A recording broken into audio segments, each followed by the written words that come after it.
یہ lock down ہوا ہے تو لوگ نفسیاتی مریض بن گئے. اکیلے رہنا، تنہا رہنا کوئی چھوٹا کام ہے؟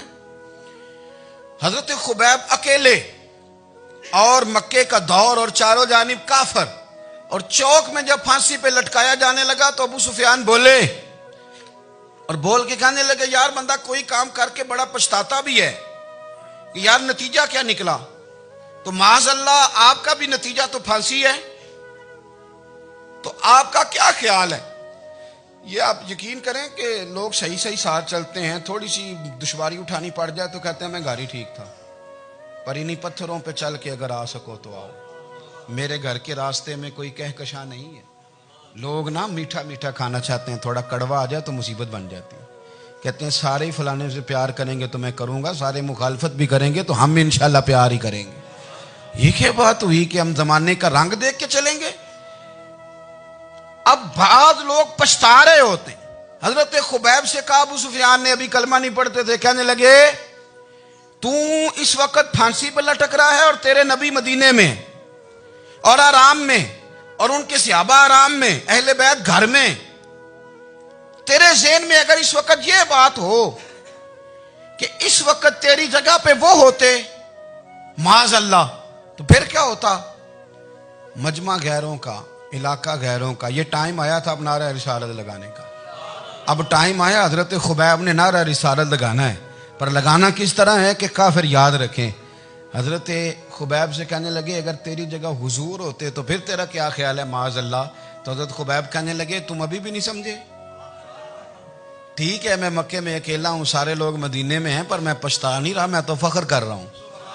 میں فخر کر رہا ہوں اس لیے کہ چوری کر کے جان نہیں دے رہا، مدینے والے کی عزت پہ جان دے رہا ہوں. میں فخر کر رہا ہوں. فرمایا سن، تو کہتا ہے تیری جگہ حضور ہوتے اور تم انہیں یہاں معاذ اللہ پھانسی پہ لٹکاتے. فرمایا سن، میں تو یہ بھی پسند نہیں کرتا کہ میں گھر میں بیٹھا ہوں اور میرے نبی کو ہلکا سا کانٹا بھی چبھ جائے. ہمارا اپنے نبی سے محبت کا رشتہ ہے، ایک کانٹا بھی حضور کے قدم مبارک میں چبھے ہمیں برداشت. مجمع ان کا تھا، نعرے لگ رہے تھے، ہم نے مسلمان پکڑ لیا. لیکن حضرت خبیب نے اکیلے، اللہ کرے آپ کو میری بات کی سمجھ آئے، اللہ کرے آپ کو سمجھ آئے، اکیلے جب پھانسی کے تختے کے قریب نعرہ لگایا نا کہ میں تو کانٹا بھی نہیں چبھنے دوں گا اپنے نبی کو، اب سارے ہار گئے.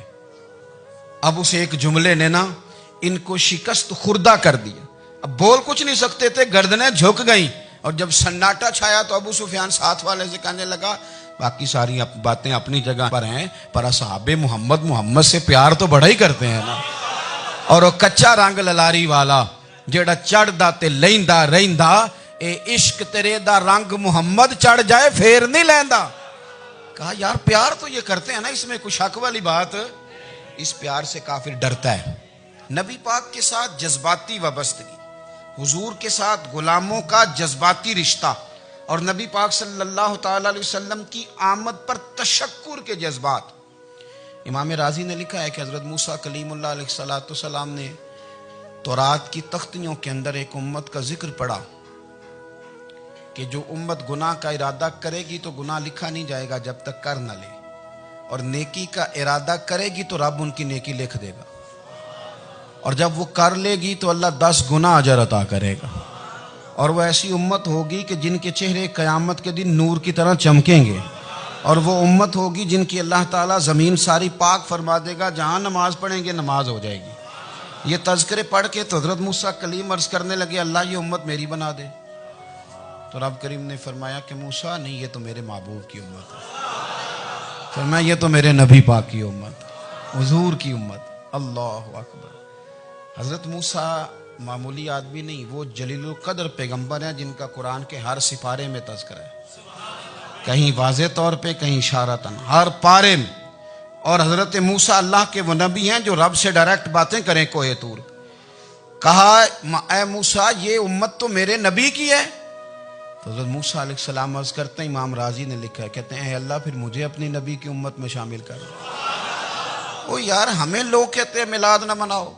جس امت میں آنے کے لیے حضرت موسیٰ نے دعا مانگی، جس محبوب کی غلامی کے لیے، ہمیں تو دعا بھی کوئی نہیں مانگنی پڑی، اللہ نے فضل سے ہی مدینے والے کا غلام بنا دیا.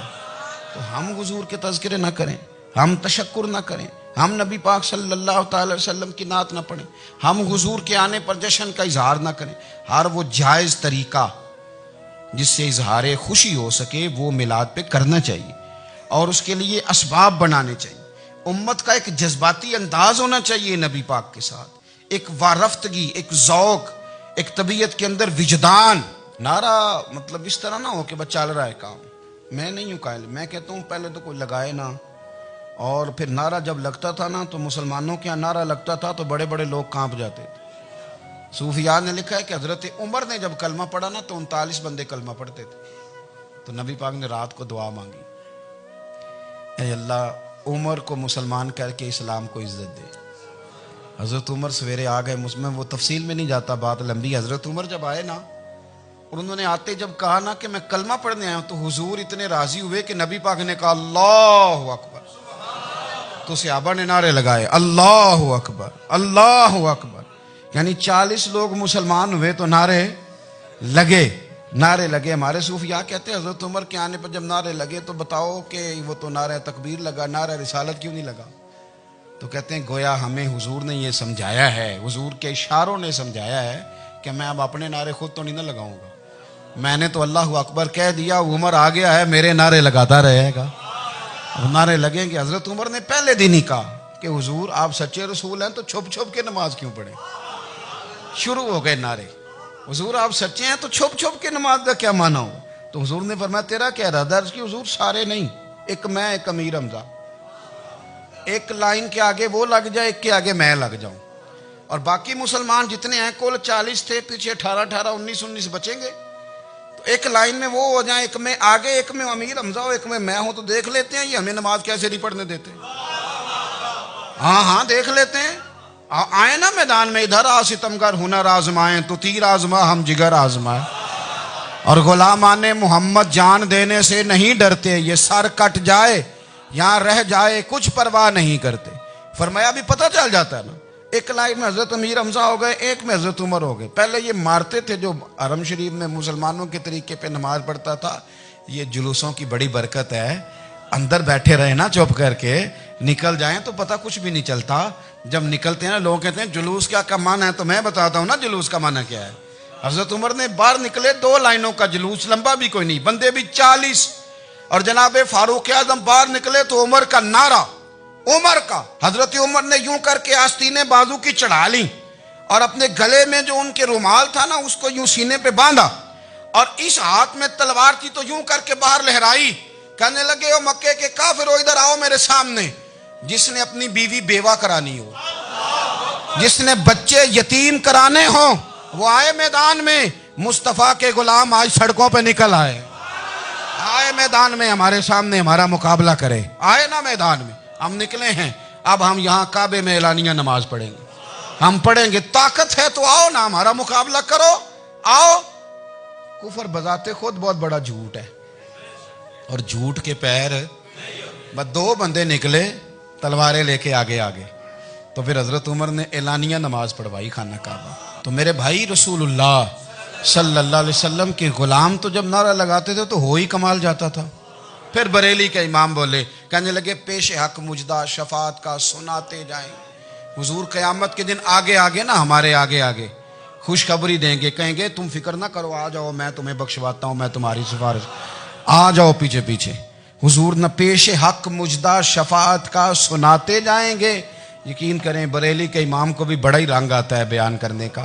کہنے لگے آپ روتے جائیں گے. اللہ کو منانا ہے نا حضور نے. کہتے ہیں پیش حق مجدہ شفاعت کا سناتے جائیں گے, آپ روتے جائیں گے, پر ہم کو ہنساتے جائیں گے. باغ جنت میں محمد مسکراتے جائیں گے, پھول رحمت کے گریں گے, ہم اٹھاتے جائیں گے. اور حشر میں ہوگا ہمارا داخلہ اس شان سے, ہم یا رسول اللہ کا نعرہ لگاتے جائیں, ہم یا رسول اللہ کا نعرہ. امام راضی کہتے ہیں حضور نے ایک رکا پکڑا چھوٹا سا, ایک بندے کو لوگ دوزخ میں لے کے جا رہے ہیں. اچھا مجھے ایک بات بتاؤ, فیصلہ پہلے ہو گیا ہے, اللہ کے سامنے ہوا ہے, اور فیصلہ ہو گیا اور طے ہو گیا کہ دوزخ میں جانا ہے. وہ قریب پہنچ گئے دوزخ کے, تو حضور نے دیکھ لیا, اور بتایا کس نے؟ حضرت آدم نے. حضرت آدم کہنے لگے حضور وہ آپ کے غلام کو دوزخ میں لے جا رہے ہیں. نبی پاک آگے گئے, کیا پڑھتے ہیں ہمارے بھائی؟ حضور نے مجھے ان سے چھڑا کے چھوڑ دیا. نبی پاک صلی اللہ علیہ وسلم آگے گئے، فرمایا ادھر آؤ، کہاں لے کے جا رہے ہو؟ اللہ کے سامنے فیصلہ ہوا ہے نا، فرشتوں نے کیا ہے نا. فرشتے کو کسی سے بددیانتی تو نہیں نہ کرتے، فرشتوں نے جو کیا ٹھیک کیا ہے نا. کیوں لے کے جا رہے ہو؟ سونیا گناہ زیادہ ہیں، نیکیاں تھوڑی ہیں. فرمایا میرے سامنے تولو. کسی فرشتے نے نہیں کہا کہ سونے معاذ اللہ ہم کو بے ایمان ہے، ہماری کوئی سے زد چل ساڈا کو بننا سان جائے دے نال. بھائی میرا مطلب ہے صحیح تولا ہے، فیصلہ ہے. فرمایا دوبارہ تولو. گویا رب بھی فرماتا ہے جیسے میرا محبوب کہتا ہے ویسے ہی کر. او کوئی نہیں، دوبارہ تول لو، کوئی حرج نہیں، تولو نا دوبارہ. فرشتے دوبارہ آئیں گے، انہوں نے دوبارہ تولا. ایک پلڑے میں نیکیاں، ایک پلڑے میں گناہ. اب وہ گناہ پھر زیادہ نکلے تو نبی پاک نے نا جیب سے اتنا سا روکا نکالا. روکے کا بھی کوئی وزن ہوتا ہے. وہ حضور نے نیکیوں کے پلڑے میں رکھ دیا، نیکیاں بڑھ گئیں. فرشتے بھی چپ کر گئے. چلو بھائی جنت میں. میری طرح کا تھا نا پتہ سارا ہے سردار نو کیتی ہے، پتہ تو تھا نا اسے من آنم کے من دانم. تو سیدھا حضور کے قدموں سے جا لگا، کہنے لگا سونیا میں تو ساری زندگی گناہ کرتا رہا، یہ کون سی نیکی ہے؟ تو حضور فرمانے لگے چپ کر، جنت کا دروازہ کھول گیا، تو جا جنت میں. حضور رکے میں کیا ہے؟ فرمایا تو نے ایک دن درود و سلام نہیں پڑھا تھا؟ میں نے تیرا سنبھال کے رکھا ہوا تیرا درود شریف، وہ نعرے رسالت بھی تو نے لگائے تھے، وہ تو کھول کے میرے تذکرے میں نے تیرا سنبھال لیا. دوزخ میں میں تو کیا میرا سایہ نہ جائے، کیونکہ رسول پاک سے دیکھا نہ جائے. میرے رسول پاک اور میری بات سنو، میں بھی آپ کو کھانا نہیں کھلاتا، لنگر میرے سنگی کھلاتے ہیں، میرے دوست آپ کو کھانا پیش کرتے ہیں. ہر جگہ آپ جاتے ہیں تو وہاں کچھ لوگوں کی ڈیوٹی ہوتی ہے. لیکن ترمذی شریف سیاستہ کی حدیث ہے، حضرت انس نے پوچھا تھا حضور قیامت میں کہاں ملیں گے؟ فرمایا حوض کوثر پہ. حضور وہاں انس پانی پلائیں گے کہ بلال پلائیں گے کہ سہیب پلائیں گے؟ فرمایا نہیں، امت پیاسی آئے گی تو میں اپنے دست مبارک سے پانی پلاؤ. حضور وہاں نہ ملے تو فرمایا پل صراط پہ آنا، امت گزرے گی تو میں رب سلم کی دعائیں کروں گا. تو اعلیٰ حضرت فرماتے ہیں جب حضور دعا کر رہے ہیں تو ڈرنے کی ضرورت کیا ہے؟ خدا کی رضا چاہتے ہیں دو عالم، خدا چاہتا ہے رضائے محمد. رضا اب پل سے وجد کرتے گزری کہ ہے رب سلم دعائے محمد صلی اللہ ہو. تو حضور وہاں ملاقات نہ ہوئی تو پھر اس حدیث کو بھی یہ حدیث مضبوط کر دے گی. حضور فرمانے